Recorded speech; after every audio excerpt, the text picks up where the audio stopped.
Et bonjour à tous et bienvenue dans ce nouvel épisode de Bye Bye Patron. C'est l'été, on est toujours là. On est toujours là. J'espère que vous avez apprécié l'épisode de la semaine dernière et avec Michael. Et aujourd'hui, du coup, on attaque avec un nouvel épisode. Aujourd'hui, on reçoit Mathieu.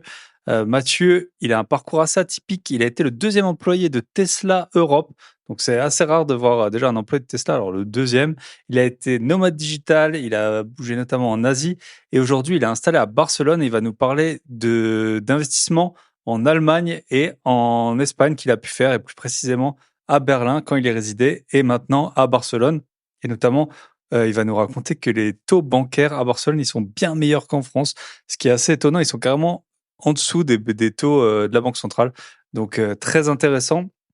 J'ai rencontré via un live sur YouTube qu'on avait fait. Donc, merci Mathieu d'avoir partagé ton expérience. Avant de démarrer, je vais faire super vite. Je vais vous raconter deux petits points.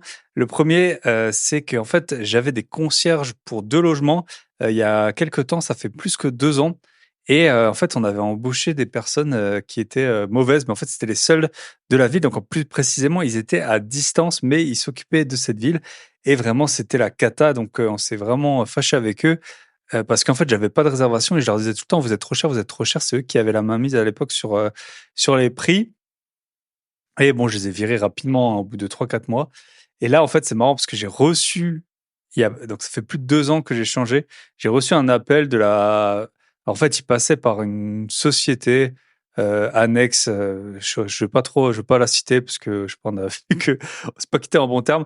Mais en tout cas, 2 ans après, ils m'ont appelé là aujourd'hui, hier depuis les Pays-Bas pour me dire qu'ils avaient une réservation pour moi sur mon appartement. Donc voilà, j'ai bien fait de changer pour des autres concierges qui sont bien, bien meilleurs et qui connaissent le marché. Donc voilà, comme toujours, quand vous êtes investisseur immobilier et notamment aussi quand vous êtes vendeur, c'est intéressant de prendre un agent du coin. Moi, ça m'est arrivé plusieurs fois de visiter des biens avec des agents qui venaient de 30 minutes de l'endroit où il y avait le logement. En fait, ils connaissaient pas du tout le marché. Et là, c'était leur cas. Ils mettaient le bien beaucoup trop cher. Et en fait, ben, il s'avère que maintenant, on est dans les prix du marché et puis ça se loue. Je crois que j'ai vu en juillet, on a fait juin, juillet, on a dû faire deux, trois nuits de libre. Donc, je pense qu'on est plutôt pas mal. Et merci aux concierges qui écoutent souvent le podcast. Le deuxième point, vous avez dû en avoir plein votre boîte mail. De moi, je vous ai envoyé plusieurs emails la semaine dernière et en tout début de semaine. Donc, j'avais ouvert l'Académie des gros billets pour une durée limitée. Donc, parce que donc l'Académie des gros billets, c'était, je peux pas vous en faire la pub parce que de toute façon, c'est fermé. Mais en gros, c'est toutes mes formations, des lives, plein de bonus, des appels avec moi pour le prix d'une Freebox. Donc voilà, j'ai envoyé plusieurs emails pour faire à la fois vous partager les résultats que j'avais en ce moment et puis ben pour vous présenter le projet. Et il y a un bon nombre d'entre vous qui m'ont rejoint, donc merci à vous. Là, bon, du coup, les portes sont fermées. Vous pouvez vous inscrire si vous le souhaitez sur la liste d'attente, mais je rouvrirai pas avant un petit moment. Mais voilà, merci à tous ceux qui m'ont fait confiance.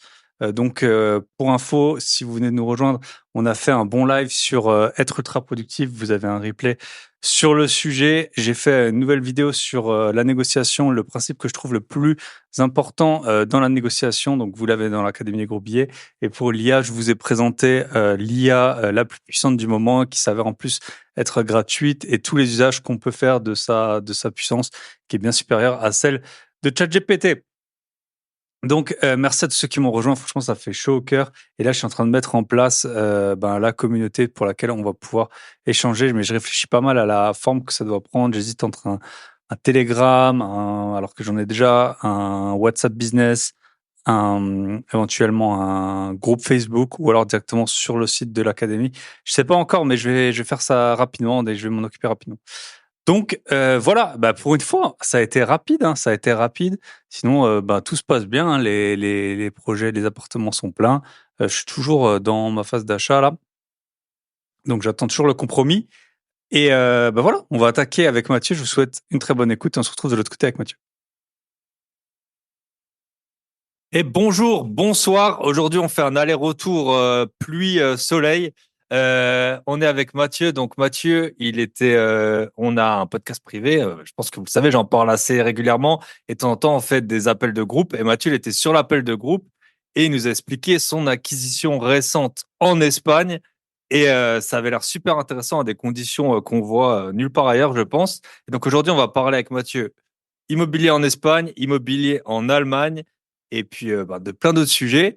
Écoute Mathieu, je te laisse te présenter pour attaquer. Et puis tu sais sûrement si tu es auditeur du podcast, j'aime bien que les invités ils racontent une petite anecdote de leur ancienne vie, d'un stage de troisième ou d'un job d'été ou d'une première expérience professionnelle qui aurait été un peu non satisfaisante. Donc je te laisse démarrer. Puis après, on déroulera sur ces histoires d'immobilier à l'étranger. Avec plaisir Thibaut, mais merci de m'accueillir sur le podcast. Donc moi je suis Mathieu, je suis alors je travaille dans le domaine commercial dans le logiciel informatique et je suis basé à Barcelone et j'ai beaucoup voyagé, j'ai vécu à Paris, Londres, Amsterdam, Berlin, Bangkok et j'ai été un peu digital nomade pendant une époque et aujourd'hui je suis basé à Barcelone où j'ai investi. Ok, super, incroyable. Et du coup, les métiers, tu peux nous raconter? Ou peut-être quand tu arrives en Thaïlande, je sais pas, peut-être qu'il s'est passé des choses ou. J'ai plein d'anecdotes. Moi, j'ai été alors, un élève catastrophique, je pense, Ok. et je m'ennuyais énormément à l'école. Et à un moment donné, j'ai arrêté mes études. Je me suis retrouvé à faire de l'intérim, à vider des camions, à faire du nettoyage, à faire tout ce que tu pouvais. Ils m'appelaient, ils me disaient, on a besoin de toi. Et j'ai vite compris qu'il fallait que je trouve autre chose, sinon j'allais finir. Il y a pas de mal à ça, hein, mais j'allais pas finir dans une voie qui m'épanouissait. Hmm. Et du coup, j'ai voyagé. Je suis parti pendant 2 ans et j'ai fait un petit tour du monde en Australie. J'ai navigué sur des bateaux. J'ai fait pas mal de choses. Je suis allé en Inde, etc., etc. Et après, je suis rentré et je me suis dit bon bah, je vais faire une école de commerce. Ça a l'air sympa. On a l'air de bien s'amuser. Donc j'ai fait ça. Et ensuite, j'ai travaillé dans différents domaines. J'ai toujours été employé. À un moment donné, je pense que je dirais bye bye patron, mais pas pour le moment. Pour l'instant, c'est Après, il y a des métiers qui sont très bien, hein. Je pense que le gros souci des salariés, c'est les salariés en France, enfin, en général, hein. Moi, j'ai l'impression moi, je le dis souvent, les Français, ils ont l'air heureux dès qu'ils sont en dehors de France, dès qu'on les voit, ils ont l'air contents. Souvent, c'est une situation choisie. C'est vrai qu'en France, le problème, c'est que les salaires, ils sont pas très élevés à cause des cotisations, et du coup, et à cause des cotisations, il n'y a pas assez de staff souvent et pas assez de moyens. Et tout ça fait qu'il y a une certaine souffrance au travail que t'as pas forcément dans d'autres domaines ou ailleurs, ou alors après, il y a même des salariés français qui s'épanouissent, bien entendu. Donc, c'est pas le statut le plus important, c'est qu'est-ce que tu fais de tes journées, en tout cas selon moi. Donc, exactement. Puis au final, quand tu es indépendant, t'as plus de patron, mais ton patron, ça reste tes clients, ça reste ta source de hmm, revenus. Donc, mais voilà, j'ai toujours été employé, mais j'ai dit une anecdote. Ouais, j'en ai peut-être deux. Une qui peut être intéressante. J'ai commencé ma carrière dans l'automobile. J'ai fait école de commerce. Moi, je me dis, ouais, je vais travailler pour un grand groupe, je vais m'éclater, ça va être génial, je vais faire du marketing. Et je me suis retrouvé à avoir un poste assez intéressant dans l'automobile pour une grosse société. Et c'était horrible. Je me suis retrouvé à faire des tableaux Excel, à faire du copier-coller, à être des petites mains, etc. Mais c'est pas ça que j'avais rêvé quand j'étais ouais, plus jeune. Et c'est là où j'ai dit bye bye, pas forcément bye bye patron, mais il me proposait un bon salaire, un bon poste pour commencer à Paris. Tu vois un peu le package qui te fait rêver quand tu es en début de carrière. Et à un moment donné, je dis non, non, moi je peux pas faire ça, quoi. Et là, hmm, je leur ai dit bye bye un peu plus tôt, dans le sens où j'ai eu l'appel d'un recruteur qui me dit, écoute, il y a une petite boîte américaine dans l'automobile, alors ils ont un projet un peu bizarre, ils sont en train d'ouvrir à Amsterdam, ils veulent faire des voitures électriques, c'est un peu novateur, on va voir ce que ça donne. Je dis, écoute, je tente le truc, tout le monde me dit, ah, ça marchera jamais les voitures électriques, c'était en 2013, hein, 2014. yes, Et puis la petite boîte, c'est pas trop mauvais finalement, parce que ça s'appelle Tesla, et j'étais le deuxième employé de Tesla à Amsterdam, français. ok, J'ai géré la partie sales, je répondais aux clients, on expliquait ce qu'on faisait. Ça peut paraître difficile, mais aujourd'hui, à l'époque, il y avait pas de limite, il y avait pas d'assurance. Les assurances savaient même pas pricer le coût de l'assurance. Il y avait pas de reprise des véhicules, il y avait pas de bande de charge. Il y avait rien, quoi. Donc, hmm, beaucoup d'éducation sur cette partie-là. Je l'ai fait pendant 6 mois à Amsterdam. Après, je suis rentré à Paris. J'ai lancé le marché de Tesla à Paris et à Aix-en-Provence où il y avait des ouvertures. Et après, je me suis dit, OK, qu'est-ce que je fais de ma vie? Est-ce que je veux vendre des voitures toute ma vie? Je me suis dit non, ça m'éclate pas. Et Paris, je suis pas un grand fan de Paris, donc je suis reparti sur Amsterdam. Donc voilà la petite histoire. ok, yes. Trop intéressant. Et du coup, ce que je pense, donc toi, t'es né en France et tu viens de quel coin au départ? Alors moi, je suis nantais. De Nantes. Ok. Donc je pense que avant que tu partes en Australie, tu parlais anglais comme tous les Français classiques, quoi. Donc c'est-à-dire très mal. Ouais, ouais. Voilà. Et donc en fait, c'est à ce moment-là, je pense, en Australie et en Inde que tu as appris à parler anglais, ou c'était après? C'est en Australie, je suis arrivé, moi j'arrivais même Hmm. au McDo à Sydney, je me souviens, les gars du McDo, ils me comprenaient pas. I would like a double quarter pounder, quoi. Le mec, il me dit, qu'est-ce qu'il veut, lui? Wow. Oh, double quarter pounder. Hmm. Ah, je fais, OK. Euh, C'était une catastrophe. J'ai fait, comme beaucoup de Français ou beaucoup d'Européens, j'ai fait les récoltes. Donc, je travaillais ouais. 10 à 12 heures par jour, de 5 heures du matin, mais très, très bien payé. Et puis, de fil en aiguille, bah, j'ai pratiqué mon anglais avec mes voyages et ça m'a beaucoup aidé dans ma carrière aussi. C'est quoi les récoltes? Tu peux avoir à peu près 1 000 € la semaine, non? C'est à peu près ça les bonnes payes ou... Ouais, voire plus, hein. Tu faisais 20 Ouais. dollars australiens, tu travaillais 10-12 heures, 7 sur 7. Donc, ouais, tu fais Hmm. 1000-1500 dollars. Ouais. Yes. C'est sûr que moi, mon premier métier, c'était dans la finance. Bon, après, j'étais junior hein, et j'avais un collègue, il avait été serveur à l'Opéra de Sydney et il Ouais. m'expliquait qu'il gagnait genre 20 ou 30% de moins maintenant, où on bossait en plus comme des fous que quand il était serveur à l'Opéra de Sydney. Et ouais, non, non. Et puis l'anglais australien, moi, je me souviens on avait partagé une table à un resto, un type, il faisait des cartes topographiques des océans. Franchement, il m'a parlé pendant 1 heure et demie. Je comprenais, je comprenais à peu près la moitié, quoi. Et il a fait des zéro effort de prononciation, quoi. À aucun moment, il a essayé de parler doucement et tout. Mais bon, c'est comme ça qu'on apprend et qu'on progresse, hein, forcément. Il Ok, faut se top. jeter dans l'eau. Yes. Et, ok, donc donc t'es retourné à Amsterdam, intéressant. Et après, donc t'as toujours bossé que en anglais? Ou tu parles, Ah, ouais, ouais. alors moi je parle anglais, français, espagnol, catalan maintenant que je suis à Barcelone. Hmm. Mais je suis retourné à Amsterdam et là je transitionnais. Je me suis dit ok, je vais travailler dans les logiciels informatiques et j'ai toujours aidé des boîtes étrangères à pénétrer le marché français. C'est un peu Ok. mon savoir-faire, c'est de dire ok, vous arrivez, vous connaissez pas du tout le marché français, je vais développer un réseau, une stratégie de développement et construire et tout développer. Donc ça, je l'ai fait pour différentes sociétés étrangères, soit américaines, soit néerlandaises, soit allemandes. Et quand je suis arrivé à Amsterdam, j'ai trouvé un poste et j'ai dit une deuxième fois bye bye patron entre guillemets. Ils n'arrivaient pas à lancer le marché français et bon, j'ai fait toute la stratégie. Ça s'est super bien passé pendant 6 mois. Et au bout de 6 mois, ma compagne qui travaillait en finance pour une boîte américaine avait très très gros marché en Australie. Donc elle travaillait sur des fuseaux horaires super Hmm. compliqués. Elle a l'opportunité de partir au bureau de Bangkok. Donc moi je vais les voir, ça se passe 6 mois, je suis en CDI, et je leur dis bah écoutez, j'ai un problème, ma femme est mutée à Bangkok, on fait comment quoi? Et eux se disent, bah, non, enfin, le décalage horaire, ça va être compliqué, etc., etc. Je Hmm. fais, je vous propose un deal. Moi, je vous demande de la flexibilité. C'était avant le Covid, hein. Bon, après, les Néerlandais sont Hmm. beaucoup plus avancés que les Français ou autres sur le télétravail. Mais je vous propose un deal. Je vous demande de la flexibilité. Je vous demande de me faire confiance. Je vais vous donner de la flexibilité. On change mon contrat. Je passe en indépendant. Si du jour au lendemain, vous voyez que ça fonctionne pas, vous me licenciez et on est correct. Et c'est là que je suis parti, qu'on est parti vivre en Thaïlande. Ok, trop intéressant. Et ça s'est bien passé, le boulot Alors, avec oui et non, les Pays-Bas? c'est bien passé. Je revenais une fois par mois en France voir mes clients. Personne le savait. Des fois, il fallait que je me cache parce que tu avais le bruit soit tu as des bruits différents ou fallait que je vérifie les heures de la mosquée à côté parfois pour pas qu'il y ait le bruit pendant le Ah call, ouais. tu vois. Enfin, où tu avais les bruits des cigales. Ou, enfin, à chaque fois, tu es un peu et Internet. Et c'est une autre vie, la Thaïlande. Ils te disent. Ah, il n'y a plus Internet aujourd'hui, bah, you can pray Buddha, quoi. On verra demain, ça va revenir. Donc, c'est toute une organisation. Mais c'était génial parce que tu as entre 5 et 6 heures de décalage horaire. Donc le matin, je Hmm. faisais ma vie, j'allais plonger, j'allais à la plage, j'allais me balader en scooter jusqu'à 13 heures. Et ensuite, je bossais de 13 heures à 21 heures. Et on a fait Ok. ça pendant un mois à Bangkok. Et on partait tous les week-ends, en fait. Tous les week-ends, on allait Hmm. sur les îles. Et à un moment, on s'est dit, mais pourquoi on serait pas complètement nomade? Et on bougeait tous les 3 4 jours. Et ça nous a épuisés. On a fait ça 3 6 mois. Et on a appris, hein, c'est en faisant des erreurs qu'on Hmm. apprend. Mais à un moment donné, on s'est dit, OK, on fait quoi? Et après, on est rentré. On s'est dit, on va rentrer en Europe. Et on s'est dit, OK, bon, écoute, c'est une super expérience. On a visité toute l'Asie du Sud-Est. On a fait la Thaïlande, on a fait le Cambodge, le Laos, On a fait plein de choses, c'était vraiment génial. Mais on s'est dit c'était une bonne expérience, peut-être à refaire. Mais on est rentré en Europe et on est allé vivre à Nice. On voulait retrouver un cadre de vie un peu plus agréable et un peu plus posé. Ok, ok. Top. Bah, c'est super intéressant ce que tu dis, c'est que en fait même la vie rêvée entre guillemets, c'est pas. Enfin, parfois il y a des gens ils vont travailler 10 ans ou 20 ans vers. Admettons tu veux vivre que de ton immobilier pour voyager ou que de ton patrimoine, mais en fait c'est pas fait pour tout le monde de voyager longtemps. Tu vois par exemple.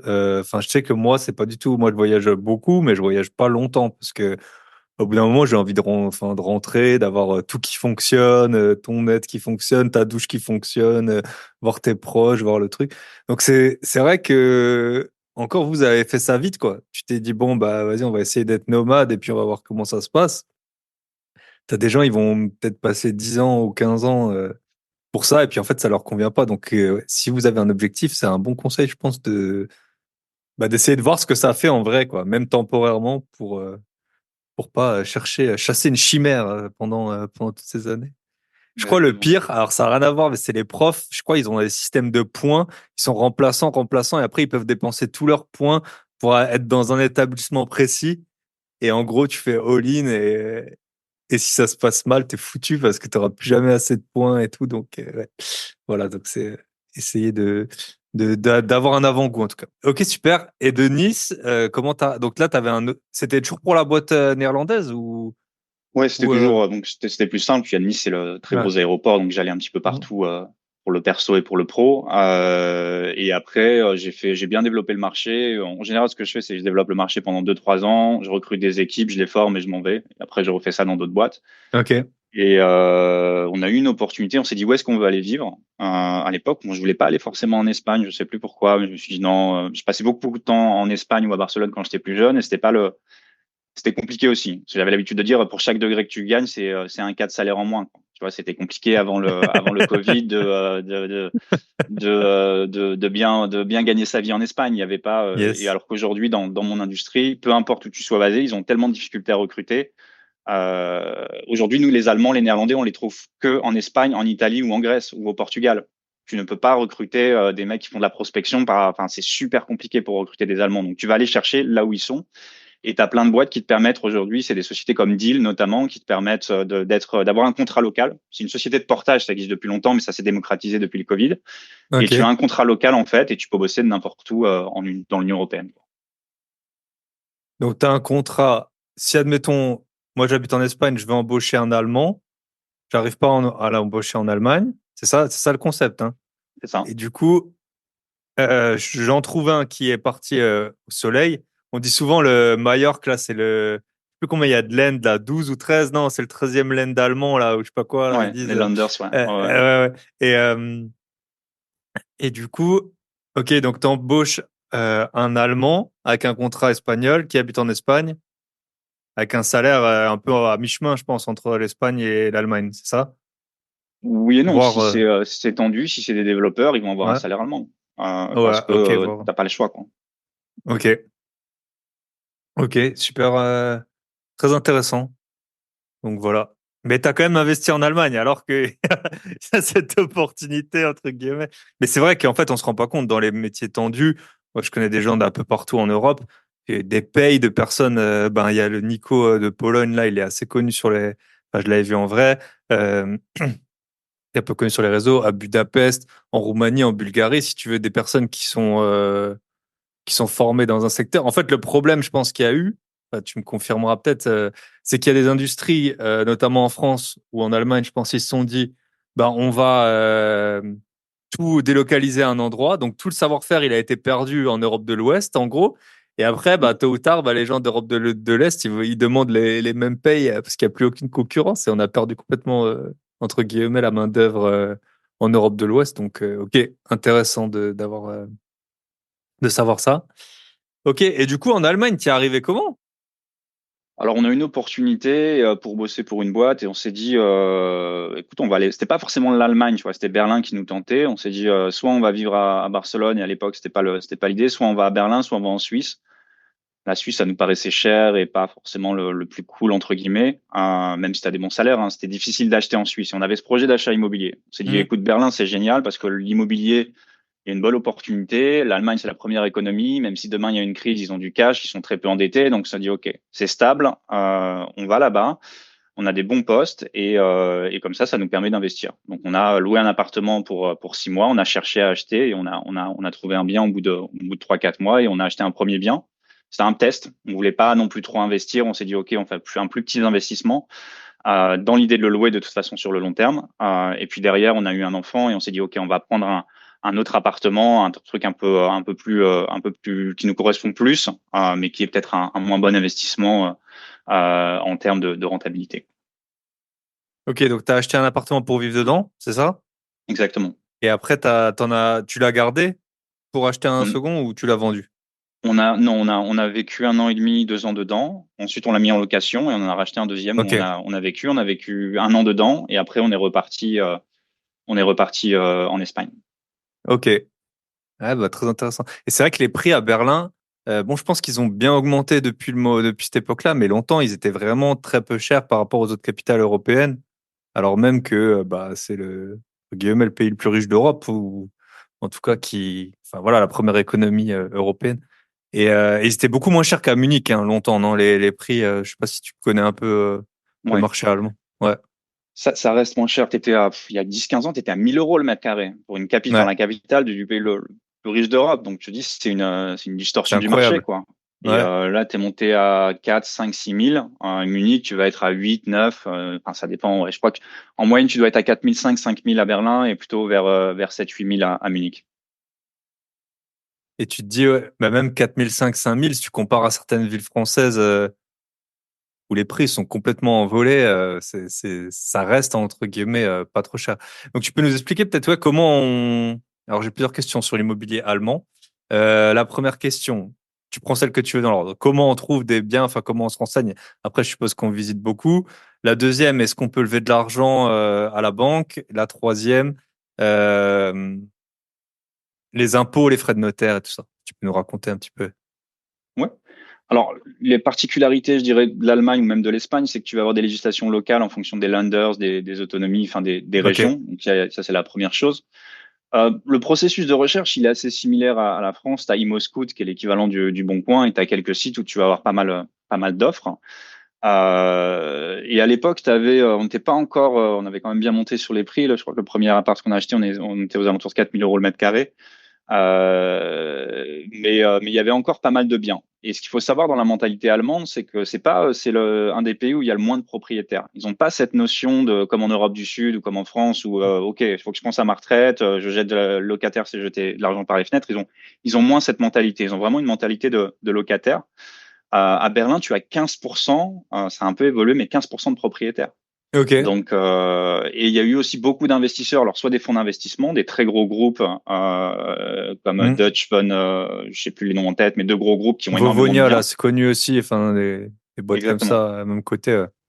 Ces deux boîtes-là qui ont énormément de biens. Et puis tu as, nous, notre propriétaire, quand on allait le premier appart qu'on a acheté, le propriétaire, si tu as des cartons pour voter, c'est un peu à l'ancienne, et que tu voyais des mecs qui arrivaient. Alors c'est des gens de l'Allemagne de l'Ouest à l'époque, et qui Hmm. avaient 15 ou 20 appartements dans le complexe, quoi. Donc tu Ok. as aussi beaucoup, beaucoup d'investisseurs.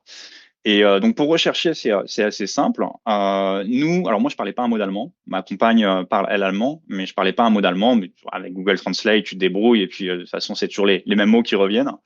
J'ai Hmm. l'habitude de dire que je parle couramment l'allemand immobilier, tu vois, mais pour le reste, Hmm. ouais, je peux à peine commander une bière. Mais en tout cas, je me suis fait accompagner pour deux choses. Un courtier, donc le courtier qui m'a permis de trouver un bon crédit, et deux, d'un agent immobilier. Et c'est ce que je fais en général. Moi, j'ai une bonne compréhension, je sais faire les analyses de marché, je sais ce que je veux, je sais analyser le potentiel, parce que ça, c'est pas forcément lié à un pays. Hmm. Mais derrière, je me back up entre guillemets avec des gens qui ont une grosse expertise et qui sont des agents immobiliers indépendants. Ok. Je pense que c'est peut-être le plus important, ce qu'on peut dire peut-être pour les débutants, c'est que en fait, t'en as, ils connaissent tout, surtout aux lois, aux règles fiscales et tout. Mais en gros, si tu achètes un appartement pour le louer, le but c'est quand même de le louer au prix, au prix que tu avais prévu. Donc, enfin, rien ne vaut. Enfin, c'est quand même la base de la base. Tu achètes quand même un investissement pour qu'il te rapporte de l'argent et qu'il y ait un marché entre guillemets. Et ça, tu peux le voir un peu partout. Et moi, je le vois en ce moment, je suis en train d'acheter une voiture. D'ailleurs, on a décalé le podcast pour ça. Et en gros, c'est les mêmes mécanismes que pour les appartements, quasiment, en termes de prospection, de trouver le bon vendeur. Et puis ensuite, bah, il te faut une voiture qui fonctionne. Et c'est un peu pareil pour les appartements. Faut pas acheter juste, comme il y en a beaucoup qui ont acheté pour de la défiscalisation. Bah, voilà, tu vois bien qu'en fait, ils se sont cantonnés aux règles fiscales, au papier, et pas en fait juste à voir si le truc était rentable et s'ils payaient pas 4 fois le prix de ce qui était prévu. Donc, ok, intéressant de. Et ça, tu peux l'avoir partout dans le monde. Après, c'est sûr qu'il y a des subtilités qui peuvent te faire une meilleure affaire que d'autres. Ok, donc intéressant. Et tu t'as visité beaucoup. Comment ça se passe? Est-ce que tu vois, tu disais, tu avais un agent immobilier, ça fonctionne comme en France, ou en gros, c'est un bien, un agent, ou c'est, tu vois, par exemple aux États-Unis, c'est les acheteurs, ils ont leur agent, et puis les vendeurs, ils ont leur agent. Je sais pas si tu connais le concept. Ouais, alors en Ouais. Allemagne, ça fonctionnait, ça a un peu changé à Berlin. Ce qui se passe, c'est qu'il y avait à l'époque, tu payais 7% de frais et tu avais un agent. Tu peux travailler en direct, mais comme le marché était tendu entre guillemets, les propriétaires eux se prenaient pas la tête. Ils disent voilà, moi je prends un agent, en général un seul. Il n'y a pas trop la mentalité de prendre plusieurs agents. Hmm. Lui se charge de tout et de toute façon les 7% de frais, ils vont être payés par l'acheteur. Après, ils ont changé, ils ont décidé de dire OK, il y a 3,5% qui est payé par l'acheteur, Hmm. donc la moitié, et 3,5% pour le vendeur. Hmm. On n'a pas visité tant d'appartements que ça, que trois. Finalement, on a été un peu les. Alors, j'aime pas le mot d'expat parce qu'il n'y a plus vraiment d'expat, mais on a été un peu les migrants ou les étrangers, voilà, qui arrivaient dans le pays, qui connaissent pas bien et qui vont visiter le bien dans le quartier où tout le monde veut, tu vois. Et on s'est retrouvé, non, mais c'est pas du tout les bons biens. Et on a fait 2 visites. On s'est dit, ok, ça correspond pas à notre besoin. Et là où même la personne qui nous orientait, elle est exceptionnelle sur tout. Mais je trouve que les gens qui m'accompagnent, je trouve que c'est toujours mieux de moi de faire les recherches. Je sais ce que je veux. Et à partir du moment où tu dis à quelqu'un, il peut mal comprendre ou ça peut être complexe, il n'a pas forcément le temps. Ouais. Donc moi, ce que je recommande, c'est vraiment de faire les recherches soi-même. C'est toujours mieux si t'es sur place. Ou en tout cas d'être très très clair, ou même si tu es à distance, ça n'empêche pas de Hmm. faire les recherches. Et du coup, on a fait 3 visites. J'ai trouvé un quartier que moi j'adorais pour plusieurs raisons. Un, parce qu'il était bien desservi, à côté d'une grande gare, et parce qu'il y avait des champs, ou pas des champs, mais des espèces de casses autour. Donc là, tu vas te dire, mais qu'est-ce que tu vas acheter à côté d'une casse? Tu sais que le Berlin est Une en train casse de d'exploser. voiture. Des cases de voiture d'import-export, un truc bien moche. Et je me dis non, mais ça va. Et les gens disent, c'était un ancien quartier où les gens ne voulaient pas vivre. Tu vois, un peu comme Pigalle à Ok. l'époque. Je me dis, OK, ça, il y a du potentiel. Je vois que ces casses, elles vont pas rester là. Les loyers, Hmm. ils vont être trop élevés. Ils n'ont pas besoin, ils n'ont pas forcément de clients. Quand je dis une casse, c'est plus des véhicules d'occasion qui partent pour l'export. C'est Hmm. pas plus pour une casse, mais il y avait ça. Et à côté de ça, il y avait plein de signaux. Il y avait des hôtels 3 étoiles ou 4 étoiles qui sont construits. Je pense qu'eux ont fait quand même l'analyse du marché à un moment donné. Hmm. Tu dis, il y a un hôtel 4 étoiles qui est en train d'être construit. Il y a un nouveau bâtiment bobo, bio, etc. Il y a des anciens. Le cliché que j'aime bien dire entre guillemets, c'est que tu as les chichas qui sont remplacés par des magasins de yoga et les kebabs par des trucs bio, organiques, tu vois, Ok. un peu brunch. Et L'inverse de c'est là que tu certaines vois villes en France. c'est ça. Donc en fait, tu sens qu'il y a un mouvement. Et je me suis dit, ok, sur le long terme, déjà moi, on aimait beaucoup le quartier, c'est ultra bien desservi. Voilà, c'est la base finalement. Je pense que ce que tout Hmm. le monde dit, c'est un location, deux location et trois location, c'est les trois critères les, Hmm. les plus importants.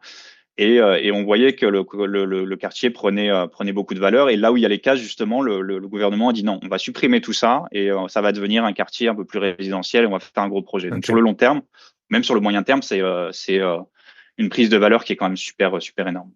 Hmm. Parce que si je me trompe pas, enfin, j'étais qu'une fois à Berlin, mais Berlin, c'est beaucoup plus grand en superficie, non, que Paris, par exemple. C'est 7 à 10 fois, je crois, le Ah ouais, ratio ok, ouais, ouais, Paris-Berlin. donc c'est beaucoup moins dense, forcément, ok, ouais, que C'est Paris. énorme. Ouais. Ok. Et du coup, tu peux nous dire, donc, tu as eu 7% de frais d'agence, tu as eu, il y a des frais de notaire, comment ça fonctionne? Ouais, tu es à peu près à 7% de frais de notaire aussi. Au total, tu as quand même Ok. 14% de frais. Donc là, ça a baissé puisque les frais d'agence, pour le deuxième, on est passé en direct, on n'avait Hmm. pas de frais d'agence. Mais voilà, il faut compter entre 7 et 15%. Entre 7 et 10% de frais entre Ok. l'agence immobilière et les frais de notaire. Et après, comment tu as emprunté? Tu connais un peu les conditions? Oui, alors Ou... c'est un peu comme en France. Tu vas, on Parce demande que les, toi, les tu n'avais papiers pas de classiques. contrat allemand, on est d'accord. Si, on avait deux contrats allemands. Ah, 2 contrats allemands. Ok. Ouais. On avait 2 contrats allemands. Nos sociétés avaient en tout cas une entité en Allemagne. Moi, elle était allemande, ma Hmm. société. Et on avait passé notre période d'essai. C'est le prérequis. Ok. Une fois que tu as ça, tu vas avoir un broker, il va te chercher la meilleure offre. Ils vont regarder tes revenus, ils vont regarder ton endettement, les choses classiques. Ce qui va différer avec la France, c'est que tu as des taux. Tu vas fixer ton taux sur 10, 15 ou 20 ans. Et Ok. plus tu le fixes sur une période longue, plus les taux vont être élevés. Hmm. Ouais, ça, j'ai Euh, déjà vu dans certains pays. Ouais. Ah, par exemple, 2% à l'époque sur 10 ans, 2,5 sur 15 ou 3 sur 20. C'est comme ça? Ou t'avais... Exactement, Ouais. c'était ça. Alors à l'époque, ça fait assez sourire d'en parler maintenant, tu vois, mais on était un peu embêtés. On se disait, si on passe de 10 à 15 ans, on va quand même passer de 1,2 à 1,35. Est-ce qu'on fait une bonne Hmm. affaire, tu vois? Je sais que c'est ridicule de le dire maintenant avec le Ah ouais, recul, non, mais mais tu vois, à après, c'est l'époque, voilà le prisme. Puis souvent, bah, ça représente quand même un gros investissement. Donc, autant 1%, c'est pas cher, autant 500 000 euros, c'est quand même beaucoup d'argent. Donc, peu importe la part d'intérêt dedans. Ok. Et du coup, tu avais un emprunt sur combien de temps? Alors c'est là le montage est un peu pas complexe, mais c'est énorme, c'est sur 37 ans. Ok. Euh, Parce que on a bloqué sur le premier, c'était 10 ou 15 ans. Et après, je te passe les détails, mais on a un plan d'épargne logement, donc on met un peu tous les mois et on a réussi finalement à le bloquer sur 30 ou 35 ans. Et Ok. la durée totale est de 37 ans, ce qui est une bonne chose d'un côté parce que tu réduis ta mensualité et tu augmentes ton cash Hmm. flow. Et après, les intérêts, au final, ils sont déductibles. Tu peux déduire plusieurs choses. On vient sur le sujet de Hmm. la fiscalité. Finalement, la façon dont ça fonctionne en Allemagne, c'est tu déduis tes charges. Donc nous, on loue en meublé, on loue tout, donc on va déduire les charges, on déduit les intérêts et on déduit, ils vont faire un espèce de prorata en disant ton bien, je dis un chiffre n'importe comment, mais il vaut 500 000, ton bien immobilier vaut 250 000 et ton terrain vaut 250 000. Ils Hmm. vont prendre ces 250 000 euros, ils vont dire tu vas l'amortir sur tant d'années, tu retires 2% par an et tu vas l'amortir. Hmm. Donc ça permet de faire quand même pas mal de déductions fiscales et d'améliorer le Comme un cash peu flow. on a en meublé en France, mais sauf que t'as pas besoin de meubler. C'est ça, en Exactement. fait. Ok. Ouais. Ouais. Ah, très intéressant. Et du coup, ouais, sur 37 ans, bah, c'est sûr que ouais, tu rembourses pas énormément. Et puis, bon, après, du coup, au bout de 10 ans, le taux, c'est de nouveau les taux de marché, en fait. C'est comme si tu achetais un bien, plus ou moins, un nouveau bien, en fait. Les taux qu'on va te proposer au bout de 10 ans, c'est les taux à ce moment-là. C'est comme ça que ça Exactement. Là, on a fonctionne. réussi à Ouais. le bloquer pour plus Mhm. longtemps, mais en fait, dans la réalité, c'est ça. C'est au bout de 10 Mhm. ans, tu dois renégocier avec la banque et recontractualiser. Mhm. Tu peux pas sortir simplement, c'est pas si simple. Par contre, le gros avantage fiscal de l'Allemagne, c'est qu'au bout de 10 ans, que ça soit ta résidence principale ou un bien en investissement locatif, tu paies 0 € d'impôt sur la plus-value. Ok. Ouais. 0 d'impôt sur la plus-value, très intéressant. Et les loyers, c'est pas comme en France, non? Je pense que la fiscalité. À quoi ça ressemble, là, du coup, ta fiscalité? Parce que là, du coup, t'es non-résident maintenant. Ouais, tu as deux types. Si tu es résident, on va prendre ta tranche fiscale. Donc, ça va aller de Mhm. 0 à 52%. Et si tu es non résident fiscal, ça peut être une espèce de flat tax aux alentours de 20%. Ok. Comme en France, hein, en fait, hein, pour les non-résidents, c'est 20% la plupart du temps. Et c'est un taux qui est pas connu, parce qu'en France, c'est 14, 30 et 40. Et aussi, ce que tu fais bien de dire, c'est que les taux, moi, j'ai de la famille en Allemagne. Bah, c'est marrant, d'ailleurs, mon oncle, il voulait initialement habiter en Espagne. Et il a fait un entretien, c'était bon, il y a 30 ans, 40 ans.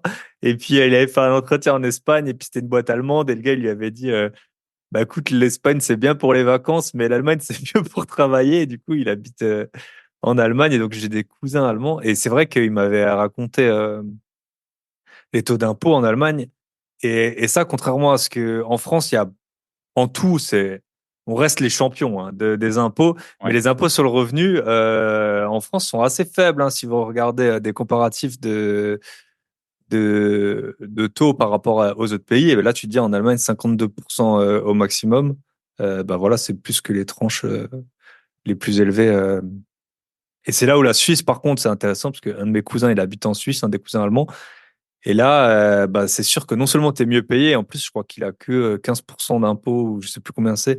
Mais en tout cas, ça fait de sacrées différences quand tu commences à avoir. Alors, quand tu as des payes à 2 000 euros, c'est pas trop grave, mais quand tu as des payes à 7, 8, 10 000 euros, ça change beaucoup, beaucoup de choses. ouais. Ok, yes. Et du coup, tu as tout fait, les actes, tout était en allemand, je suppose. Alors, Euh, On a fait traduire. Déjà, tu dois signer chez le notaire. Le notaire, tu le choisis, il est neutre. Ça, c'est une très bonne chose. Il est là pour défendre tes intérêts. C'est l'Allemagne, c'est très carré, tout est process. Enfin, c'est des process dans tous les sens et c'est assez simple d'acheter là-bas finalement.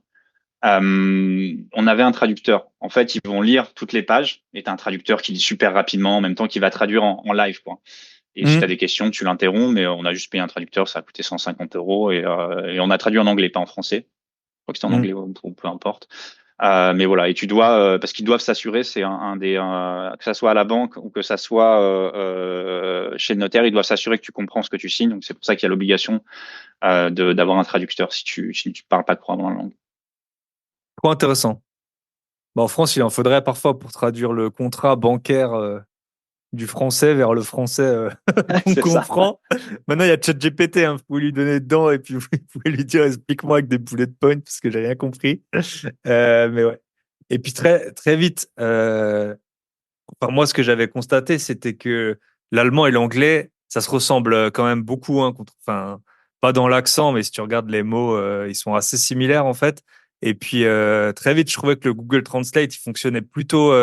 Maintenant je trouve que ça fonctionne, ou les DeepL ça fonctionne assez bien même en français, mais le allemand anglais très vite je trouvais qu'il était quand même plutôt fiable en tout cas. Alors peut-être pas pour des actes notariés mais pour un peu la vie de tous les jours ça peut être quand même assez utile de Ouais. bah, d'avoir si on parle anglais en tout cas de lire C'est en anglais. c'est plus simple.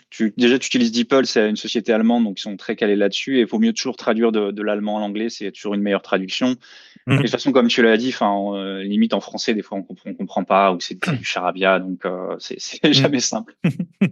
Yes. Ok. Et donc là, t'as conservé tes biens en Allemagne. Et du coup, il se paye tout seul. Tu dois remettre de l'argent. Comment ça se passe un peu? Alors nous, on a fait plutôt des bonnes apps sur le premier. On a fait une super affaire. Les agents, ils étaient tellement mauvais. En fait, il y avait tellement de marché qu'il avait oublié une chambre sur les photos. Il avait pris des photos de nuit. T'as un super balcon exposé sud. Il est super illuminé. Enfin, il est génial l'appart.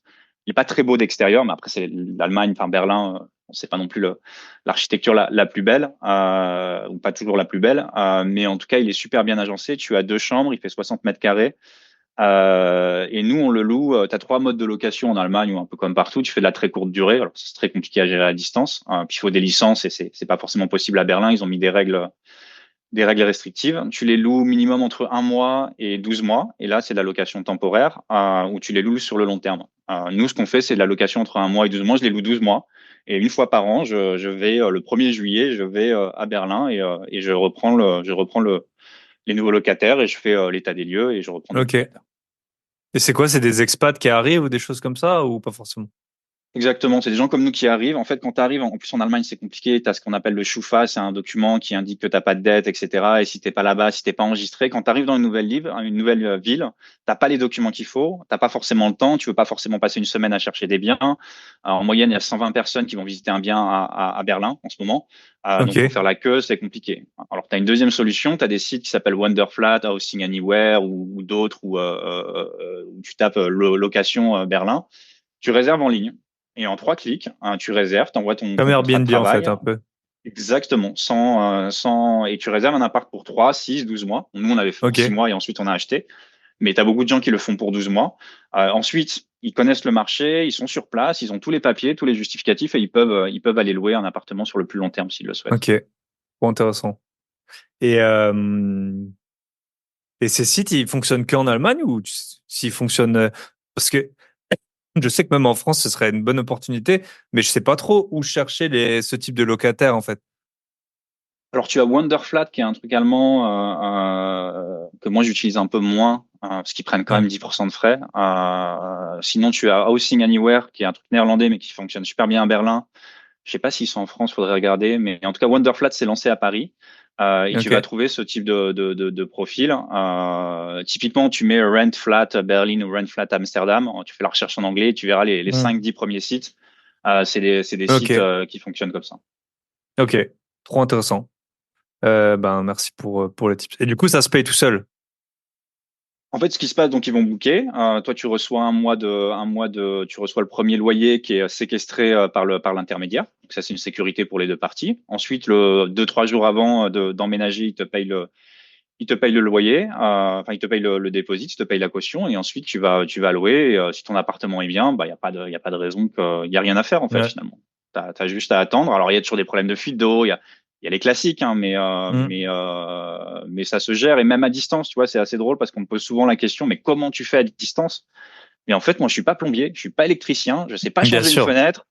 Donc, j'ai zéro valeur ajoutée. Ma valeur ajoutée, c'est d'aider à la communication, c'est de communiquer avec les artisans et c'est de faire ça. Et mon propriétaire qui habite à Barcelone, à 2 kilomètres, en 6 mois, j'ai eu une fuite d'eau, j'ai eu un problème de machine à laver, un problème de lave-vaisselle. Il va pas venir me voir. Il appelle Mm. la société se déplace. Donc, au final, ça se gère bien à distance. Mm. Yes. Ok. Et du coup, les loyers couvrent les mensualités plus charges Oui, parce qu'on est sur des loyers. Quand tu loues en locatif, je te en donne un moyenne exemple. durée comme ça? En moyenne durée, tu as un premium de 20-30% plus cher, en fait, quand tu choisis Ok. ces solutions-là. Donc, c'est un peu plus profitable. On va dégager une légère marge nette d'impôt. Après, Ok. tu vas déduire les charges, etc. Donc, ils sont un petit peu plus qu'autofinancés. Ça génère un petit peu de cash. Trop bien. Et là, t'as pas prévu de les revendre pour l'instant?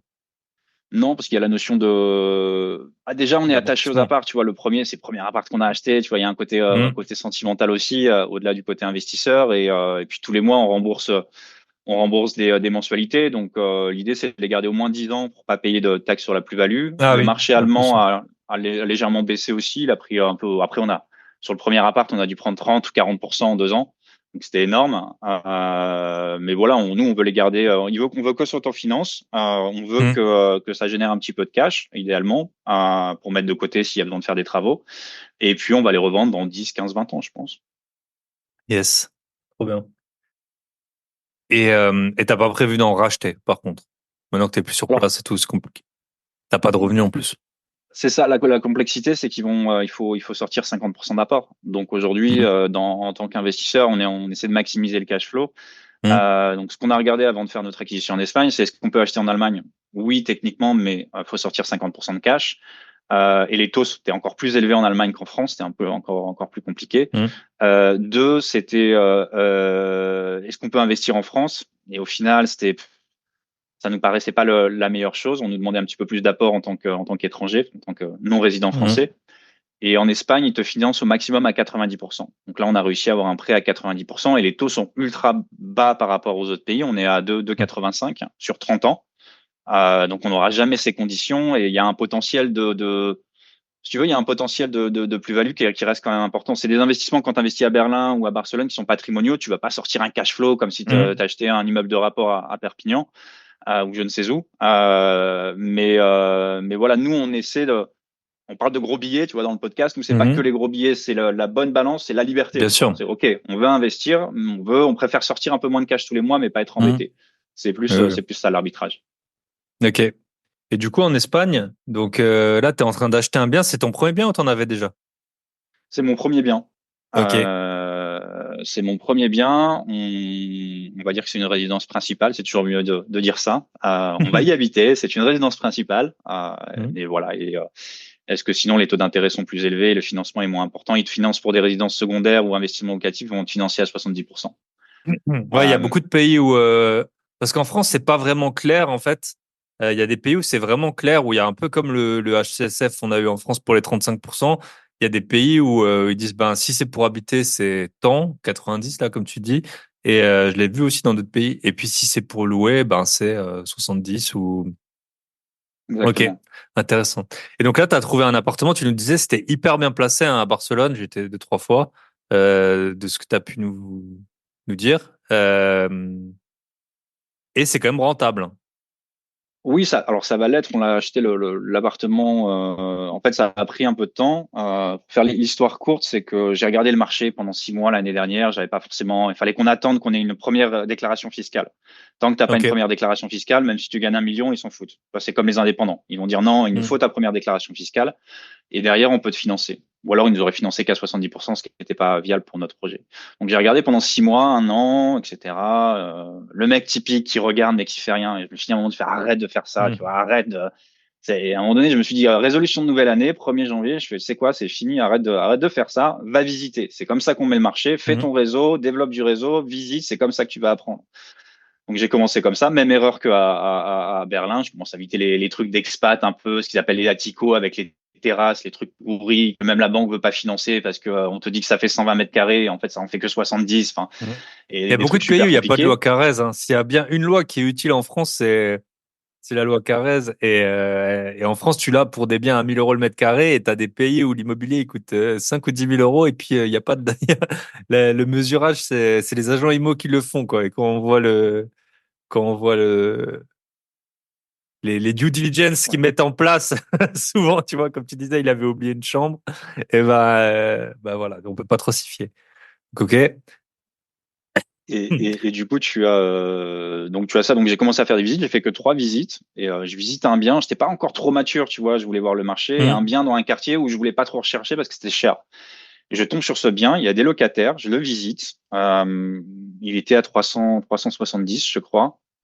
Ouais, je le visite et il y a des locataires jusqu'à juin. Donc déjà, il y a un risque. Et c'est un investisseur israélien qui a investi il y a une 5-7 ans sur cet appartement et qui est en train de le vendre. Et là, je me dis, écoute, la base, c'est de faire une offre. Tu vois, je me suis toujours dit, j'écoute ton podcast, Mhm. j'écoute plein de voilà, et je me dis, ok, suis les règles. Il y a des mecs qui ont de l'expérience, qui l'ont fait 100 fois. La base, c'est de faire une offre. Je fais une offre 15 000 en dessous, ce qui peut paraître bas, mais sur un marché tendu, déjà de pas faire l'offre au Mhm. prix, ça peut être risqué. Et là, on me dit, l'offre est acceptée. Moi, je m'étais pas du tout préparé. J'avais déjà des contacts d'agents, machin, mais je suis en panique. On me dit, il faut que tu payes 2 000 euros de dépôt. Je me dis, t'inquiète, on te les rend s'il y a un problème. Mais tu vois, quand on te dit, ah, t'inquiète, Mhm. faut s'inquiéter déjà. Tu Ouais, vois, ouais. C'est comme les locataires, vous aurez aucun souci pour le paiement du loyer. Tu sais, ça, c'est la phrase ouais, que, c'est que ça, personne. ça veut tout dire. Ouais, ok. Et du coup, je commence à Et du paniquer coup, un tu as petit fait une peu, sorte machin. de. Enfin, moi, je ferais. Je sais pas, tu vas me dire si c'est ça que tu as fait. Moi, si ça arrive, à ce moment-là, je me dirais, est-ce que je fais pas une connerie? Donc, je reprendrais tout l'espèce de bon coin et je regarderais toutes les annonces du coin pour voir si je suis pas en train de surpayer, quoi. Je sais pas, est-ce que c'est ça que tu as fait? Est-ce que tu as revérifié ton offre, tu vois, où t'étais confiant sur le Alors, prix, tout ça? sur le prix, j'étais confiant, mais quand c'est un bon prix, tu Mhm. dis, il y a quelque chose, tu vois. Je suis pas le seul, il y a Mhm. des investisseurs. Mhm. Et en fait, je pense qu'il y a des investisseurs privés qui étaient plus agressifs. Ils ont leurs chiffres, ils ont leur tableau Excel en disant, non, moi, Mhm. il me faut un point de plus de renta. Donc, je pense que Mhm. ces gens-là, je leur ai passé devant. Et c'était aussi compliqué parce que l'agence, pour le coup, contrairement à l'Allemagne, c'était mis dans un réseau, il y avait 25 annonces. 25 agences différentes qui se battaient Ok. pour dessus. Donc l'agence la plus proche qui connaît bien le quartier, moi j'ai travaillé avec eux et j'ai fait la visite. Et il fallait aussi déranger les locataires. C'est une coloc de 4 personnes, donc à chaque fois il Mhm. fallait demander l'autorisation, etc. Donc eux ils se sont dit ok, le bien on l'a acheté, on a fait une bonne affaire. Donc j'avais pas d'inquiétude par rapport au prix, mais je me suis dit il peut se passer n'importe quoi. Surtout en Espagne c'est très compliqué. Les mètres carrés, ils appellent ce qu'on appelle les mètres carrés construido et mètres carrés utiles. En fait les construits ils vont dire l'appart fait 120 mètres carrés, mais ils ont enlevé les murs. Ouais, Ils c'est comptent en longueur fois fait. largeur. Exactement. Donc en fait, ce qu'il faut regarder, c'est vraiment le mètre carré réel. Il faut savoir que le notaire, il ne sert à rien en Espagne. Il ne vérifie absolument rien. Le mec, ce qu'il va vérifier, c'est OK, un tel est bien présent. Je regarde la feuille, la pièce d'identité, la photo, c'est bien lui qui a signé. C'est son seul travail au notaire. Il ne vérifie absolument rien. Même pas si Donc c'est hypothéqué ou pas? non, c'est à toi de le vérifier. Enfin, il y a une clause d'hypothèque. C'est Ok. tout ça qu'il faut faire. Après, t'as un numéro de cadastre. Tu peux vérifier pas mal de choses, Ok. mais il peut y avoir un droit de préemption de la mairie. Il peut y avoir plein de choses. Il peut y avoir des squatteurs aussi. Ça, c'est une grosse inquiétude Ouais. En Espagne, en apparemment, c'est Espagne. un gros. Et là, il y a Joe chez qui j'étais. Lui, il a un bien en Espagne. Il m'a raconté qu'il y a des sortes d'équipes de desquattage, là, un peu Ouais, ouais, ouais. des gros bras. Je sais plus, il m'a dit le nom, Mossos quelque chose. Je suis pas sûr, mais ouais, il y a une émission télé ou un truc comme ça. Je sais plus, ou une chaîne YouTube, il m'a raconté. En gros, c'est des gars baraqués. Et puis ils viennent, ils toquent et ils disent merci de sortir, sinon ça va mal se passer, quoi. C'est ça. Il y a des services non officiels où il y a aussi des services où des mecs, c'est des négociateurs experts. Ils disent, OK, je te négocie ton bien squatté à moins 40% et derrière, je vais donner au squatteur un petit billet et limite les clés d'un autre appart à squatter en disant tiens Hmm. t'inquiète pas je te reloge dans un autre squat ou donc il y a même des business qui sont construits là-bas c'est douteux mais bon ça fonctionne mais ça c'était une grosse inquiétude donc tu vois alors moi je parle couramment espagnol contrairement à l'allemand j'ai une bonne compréhension puis l'espagnol est assez simple mais voilà donc ma première chose c'est ok faut que je me repose sur des experts Sauf que quand tu es étranger, quand tu es expat, t'as trois types de personnes. Tu as des indépendants qui ont une réelle connaissance du marché, c'est des locaux ou des Français ou qui vraiment ont une connaissance et qui apportent énormément de plus-value. Et j'ai eu la chance d'en trouver un à Barcelone et une à Berlin. Mais tu as aussi des agences qui profitent un peu, pas de la naïveté, mais qui vont te dire, le gars, il me dit, non, mais t'inquiète, moi j'ai un avocat qui va vérifier ton contrat, etc. Il va te prendre 2%. Je fais, attends, tu me prends déjà l'avocat que le bien, il coûte 100 000 euros ou 2 millions. C'est le même travail de vérifier le contrat. Donc déjà, pourquoi tu me prends un pourcentage? Et 2% d'un bien pour vérifier un avocat qui C'est va lire un énorme. contrat pendant 1 heure, c'est énorme. Mais ils profitent parce que les gens ont peur, parce qu'ils sont étrangers, parce qu'ils n'ont pas la connaissance du marché. Et pourtant, en plus, c'est pas forcément des mauvaises sociétés. Je vais pas les nommer, mais elles sont capables d'accompagner des Français qui veulent investir en Espagne. Et c'est pas des mauvaises choses. Mais moi, ils sont venus me voir. Je fais, mais je suis pas un pigeon. Je vais pas payer 2% pour du prix de mon bien pour relire un contrat, quoi. Donc voilà, j'ai contacté des personnes qui m'ont rassuré. L'agent du vendeur était français aussi, donc on s'est appelé, il m'a rassuré. Tu vois, il y a plein de choses. Il n'y a pas de chauffage et ça c'est normal à Barcelone. Il n'y a pas de chauffage et du coup, je me dis, mais est-ce que j'ai l'autorisation de la copro pour installer une clim? Parce que si j'ai pas de clim, moi, ma clientèle à qui je vais louer, elle va pas louer l'appart ou je vais perdre de la renta. C'est plein de questions que tu te poses. Et les gens te disent non, t'inquiète, il y a juste à rajouter un raccordage, on la met dessus, la clim, c'est un droit, etc., etc. Et le dernier point qui m'inquiétait, c'est que l'isolation est très très mauvaise en Espagne ou à Barcelone en tout cas. C'est des DPE, ils sont tous DEF. Bon, ça c'est normal quoi. Et je vois le DPE de ce bien, je crois qu'il était en B ou en C. Je fais c'est pas possible. Enfin, il y a un problème, tu vois, ils ont mal fait le truc ou. Et le gars m'explique, fait non, tu sais pourquoi? Parce que comme il n'y a pas de chauffage, il peut pas polluer le chauffage, donc ça améliore le score DPE.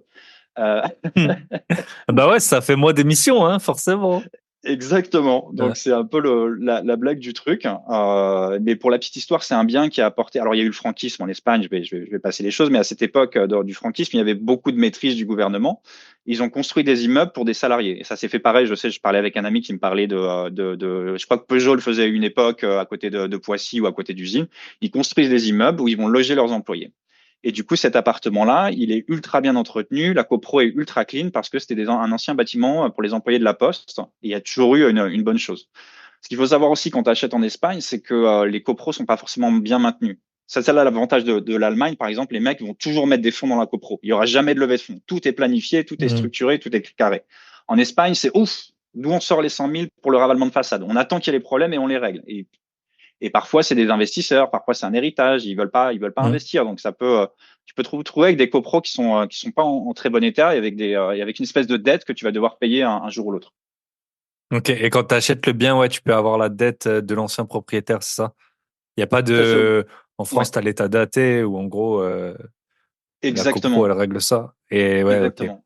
C'était Et ça, toi, la tu grosse savais la inquiétude dette aussi. de combien elle s'élevait? Est-ce qu'elle peut être genre un peu auditée, cette dette, ou enfin, Alors, ils te quand la tu as donnent hein, acheté?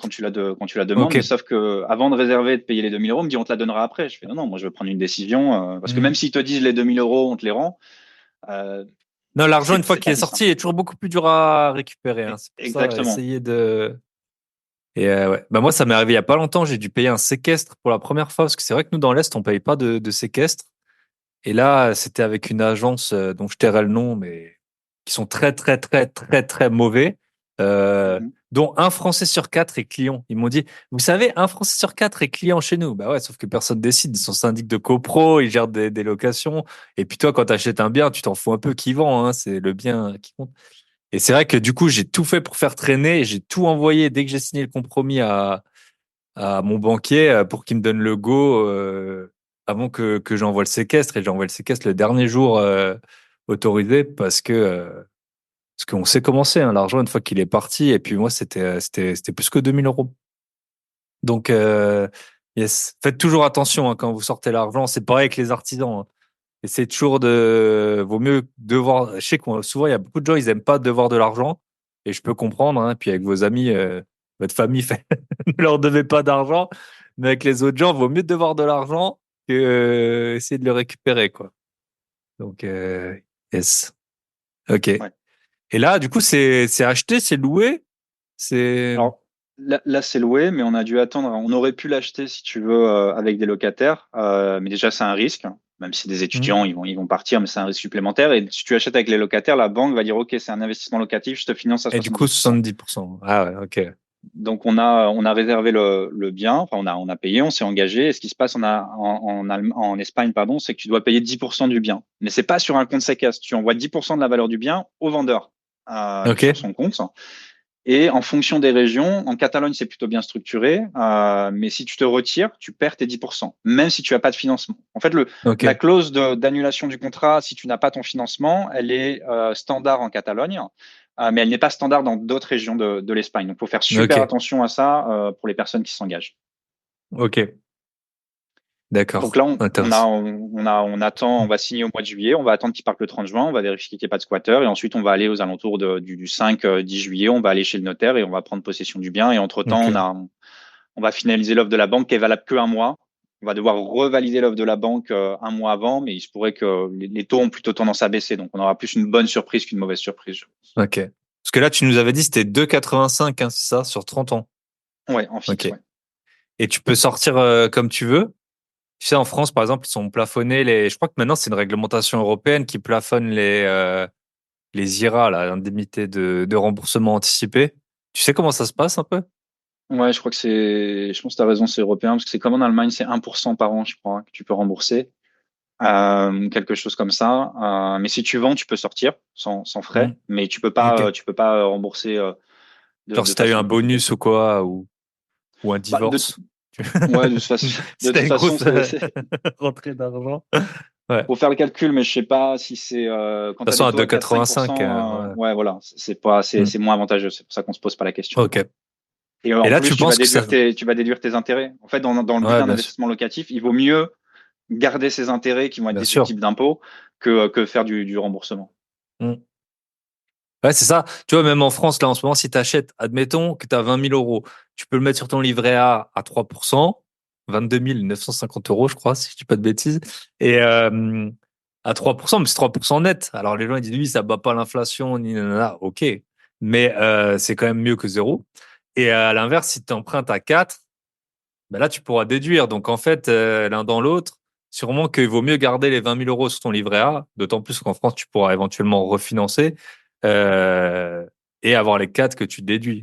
Donc, de toute façon, le cash, gardez toujours du cash, hein. Si vous pouvez, franchement, ça peut vraiment vous sauver la vie et sauver vos nuits, surtout.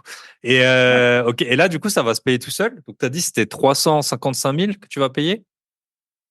Ouais, alors il faut faire 10% d'apport et tu as à peu près 7% de frais de notaire. Enfin, quand on dit frais de notaire, c'est pas le notaire, hein, c'est comme en France qui prend les 7%, mais c'est Hmm. les frais de L'enregistrement, pas ouais. d'enregistrement. Merci, ouais. Et du coup, on va payer ça. Et oui, on devrait sortir. Ça dépend combien on va le louer. On va le louer ça dépend des saisons, mais on va louer minimum entre un mois. On n'a pas de loi, on est obligé de louer au moins 31 jours et maximum Ça, c'est comme 12 Joe, il mois. avait. C'est une autre autorisation si tu veux faire moins de un mois, de ce qu'il m'expliquait, en tout cas dans la Ouais. ville, ouais, où il a Et ils en donnent plus. C'est des licences touristiques et ils les retirent même. En fait, dans Barcelone, il y aura plus, t'as plus le droit de construire d'hôtel, t'as plus le droit aux licences touristiques. Et les licences touristiques, avant, elles étaient associées au bien. Donc, quand tu vendais ton bien, tu vendais le bien avec la licence. Aujourd'hui, elles sont plus associées au bien. Donc, si tu vends, tu perds la licence et tu peux pas la Ok, transférer.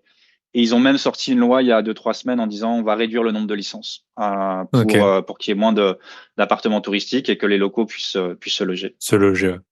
Ok, très intéressant. Et ouais.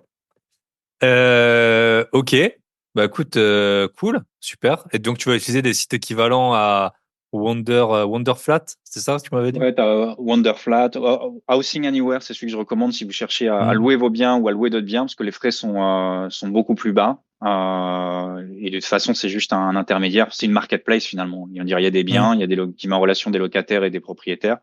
Donc moi, Housing Anywhere, je vous les conseille, ils sont pas mal. Et Wonderflat, ils ont quand même Wonderflat, ils vont avoir des contrats avec des grosses sociétés, j'ai l'impression. Donc même si c'est plus cher, moi j'ai un Si des tu biens loues en plus Allemagne, cher. je le loue plus cher pour couvrir leurs frais et j'arrive à Hmm. louer via cette plateforme. Donc je pense que le mieux c'est de le mettre sur 3, 4, 5 sites Ouais. et c'est toujours Puis à mieux. la limite, tu fais ton calcul du net que tu veux, et puis peu importe, tu fais. Ouais. Voilà. Si c'est plus de frais. Ok. Et est-ce qu'il y a des histoires de taux d'endettement en Espagne? Oui, c'est un tiers à peu près. Ok. C'est comme en France. Ok. Et la suite? T'as une idée déjà? Est-ce que tu veux racheter du coup? Est-ce que tu veux... T'as déjà des projets par rapport à ça? Alors, j'avais plusieurs projets. Un immeuble de rapport, parce que je me dis c'est là où il faut y aller pour du cash flow, mais je sais pas. J'entends tellement de podcasts où les locataires sont compliqués, le mec sait pas changer une ampoule, il déclare les fuites d'eau au bout de 6 mois. Je fais les pires cas, mais où la mairie ou je ne sais quoi. Je me dis ça. Moi, j'ai pas Je sais que d'immeuble, hein.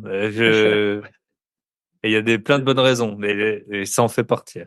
Et en France, pour ouais, changer une voilà. ampoule, il faut une formation de, je sais pas si t'as vu la vidéo, là. Elle est passée Non, partout non, sur non. les réseaux.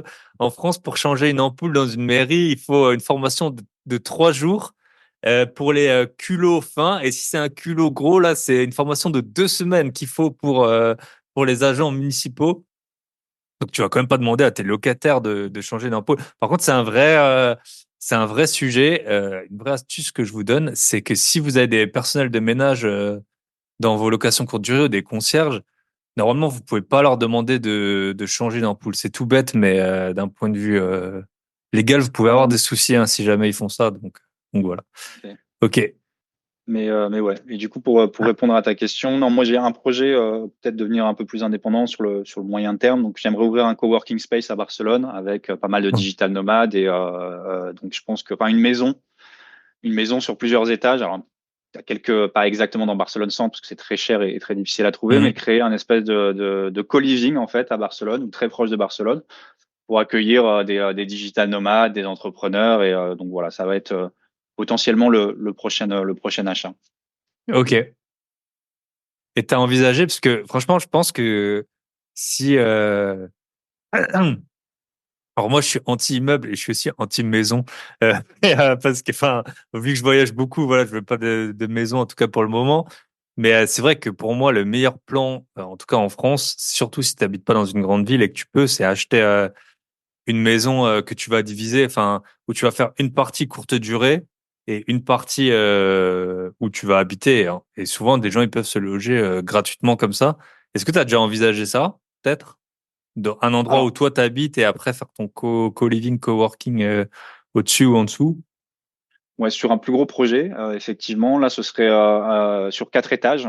Ce que j'aimerais faire, Mm. c'est un espèce de coworking, un rooftop où tu as une belle vue et t'es bien, des appartements en dessous, et au rez-de-chaussée, un studio de podcast aussi.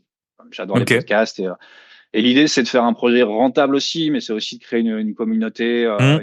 et d'avoir quelque chose de cool. Tu vois, Bien c'est pas sûr. forcément une histoire d'argent, c'est de créer vraiment un cadre où je m'éclate, je rencontre des gens cool. Et c'est génial parce que j'adore voyager, j'adore les gens qui voyagent, les digital nomades et les entrepreneurs. Donc, c'est vraiment créer une espèce de petite communauté sympa. Mm. Tu sais, c'est la phrase là. Faut pas chasser les papillons là, faut cultiver ton jardin ou je sais pas quoi. C'est vrai qu'en fait, t'as plein de gens qui viennent à toi quand, même moi, hein, via le podcast. Tu vois, nous, on s'est rencontrés comme ça et puis c'est trop bien en fait. Hein, c'est le meilleur moyen de rencontrer des gens en fait, c'est d'offrir quelque chose à des personnes et ensuite, ben, si elles sont intéressées, tu peux les rencontrer. Et souvent, c'est des gens très, très sympathiques. Ok. Et dernier point que je voulais aborder, c'est peut-être la vie en Espagne. Je pense que j'ai jamais eu d'invité qui habitait en Espagne. Tu peux nous dire, alors, ben, peut-être les plus. Du coup, tu as dit que tu as une fille, c'est ça? Elle va Ouais, déjà à l'école? ouais, ouais, ouais. Ou, ouais, l'école et les impôts. C'est ça qui m'intéresse. Si tu peux nous raconter un peu. Yes. Alors, la vie, génial à Barcelone, tu as la mer, Ouais. tu as la montagne. Ce qui manque, c'est la verdure un peu. Quand tu es à Berlin, tu as des grands parcs, etc. Donc, c'est ce qui peut nous manquer par rapport à d'autres villes. Les gens, super cool, ils se prennent pas la tête. Et pourtant, la Catalogne est un peu plus froide, tu vois. Les Hmm. Catalans sont peut-être un peu plus froids, mais ils sont super agréables. Tu vas acheter un café, ils disent hola guapo. Ça me surprend au départ, c'est hola beau gosse, entre guillemets, ou ils le disent à Ok. tout le monde, tu vois, mais c'est ça va mon chéri, ou tu vois, c'est vraiment, les gens sont cool, sont calmes, ils ont un bon état d'esprit. De façon générale, j'étais au match d'ailleurs PSG-Barça, plutôt côté PSG. Tu vois que même avec les Mhm. supporters du PSG, c'était plutôt calme. Bon, Dembélé, pour ceux qui suivent le Ah ouais, foot, en c'était plus, ouais, un voilà, peu il était insulté. à Barcelone, surpayé, comme un bien surpayé. Et Voilà, pour puis, la petite mais aparté. Dembélé, c'est un bon exemple quand même. Et sans faire, c'est quoi, RMC Sport, là, ou je sais pas quoi. Mais en C'est une gros, grande gueule. Barcelone, ils avaient vendu Neymar, je sais plus, 220 millions à Paris. Et après, ils ont racheté Dembélé. Et sans être expert, ça paraissait beaucoup trop cher. Et en fait, ça peut vous arriver si vous vendez un appartement à un bon prix. Moi, ça m'est déjà arrivé. C'est là où j'ai perdu le plus d'argent dans ma vie. C'était après avoir vendu un appart. Après, je me suis mis à investir dans des trucs plus ou moins foireux. Vraiment, l'argent, il m'a un peu brûlé les doigts. Et même à l'échelle d'un club comme Barcelone, on voit parce que je pense que là, ils l'ont vendu peut-être 2 fois moins à Paris ou un truc comme ça. Ouais, Donc, c'était pas le meilleur investissement. Mais ouais. voilà, c'est un bon exemple. La vie, les gens sont cool, le cadre de vie est cool. La vie n'est pas si peu chère parce que ça reste une grande ville. Après, si tu compares à Paris, Londres ou Luxembourg, oui, c'est moins cher. Tu as un aéroport qui est super facile d'accès en 20 Hmm. minutes en taxi pour 25 euros, tu y es. Et des vols pour partout. C'est ça. Les gens, ils peuvent Partout. venir te voir. Pas comme si tu es à Ouais, Bangkok, c'est déjà plus compliqué. Enfin, là, tu as ouais. des vols pas chers. En plus, je pense au printemps, les gens, ils se disent, ah, bah, vas-y, on va venir te voir. La Bah, famille ou des bizarrement, choses comme ça. j'ai plus de visites à Barcelone qu'à Berlin. Les gens sont Ah, plus c'est disponibles. bizarre. C'est bizarre. Et voilà. Et pour la vie, très très simple, c'est aussi une des raisons pour qu'on a bougé de l'Allemagne à l'Espagne, c'est que c'était impossible de trouver une crèche en Allemagne. Déjà dans la culture allemande, il faut pas laisser ses enfants avant 1 an ou 2 tout seuls. La mère doit rester. Enfin, c'est très très old school. Ok. Elles ferment à 15h30, 16h les crèches. Donc les deux travaillent, c'est très compliqué. Et on s'est dit, bah voilà, Et aujourd'hui, c'est un des pays qui a le moins d'enfants, l'Allemagne, hein, d'Europe. exactement. C'est peut-être lié. Hein.